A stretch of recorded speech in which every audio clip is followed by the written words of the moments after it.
Back to కాచా kitchen. అందరూ బాగున్నారా? ఈరోజు పిల్లలు ఇంటికాడ ఉన్నారండి మా మనవాళ్ళు, అందుకని గెంసిగడ్డలు ఉడకబెడుతున్నాను. చూడండి, నీళ్ళు పోయకుండా నెయ్యి వేసి, ఇదిగోండి గెంసిగడ్డలు కేజీ నెయ్యి, బెల్లం అండి. బెల్లం కూడా వేస్తే కొంచెం బలం కదండి, ఐరన్ ఉంటుంది. ఇదిగో నెయ్యి వేస్తున్నాను చూడండి. నెయ్యి కొంచెం వేసి పొయ్యి మీద పెడదామండి. కొంచెంసేపు ఉడికిన తర్వాత ఇలాగ అనుకోవాలండి. కొంచెం ఉడికిన తర్వాత బెల్లం వేయాలండి. ఇదిగోండి పొయ్యి మీద పెడుతున్నాను. కొంచెం ఉడికాక బెల్లం వేద్దాం. ఉడకబెడుతున్నాం కదా గెంసిగడ్డలు, దాంట్లో కొంచెం బెల్లం వేస్తున్నానండి. పిల్లలకి కొంచెం ఐరన్ కూడా ఉంటుంది కదా, ప్రోటీన్స్తో పాటు ఐరన్ కూడా ఉంటుందని వేస్తున్నానండి.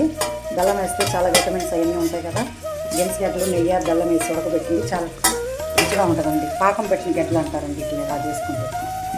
మా చిన్నతనంలో మా అమ్మగారు వాళ్ళు తేనె పాకం వేసి చేసేవాళ్ళండి చెరుకు పాకం. ఇప్పుడు మనం ఇలా ఉడకబెట్టుకుంటామండి. కొంచెం ఉడికాక ఆపేద్దామండి. చాలా హెల్తీగా ఉంటాయి పిల్లలకి. ఈ రెసిపీ బాగుంటుంది, చూడండి ఒకసారి చేసి. మీకు నచ్చినట్లయితే లైక్ చేయండి, షేర్ చేయండి, సబ్స్క్రైబ్ చేసుకోండి.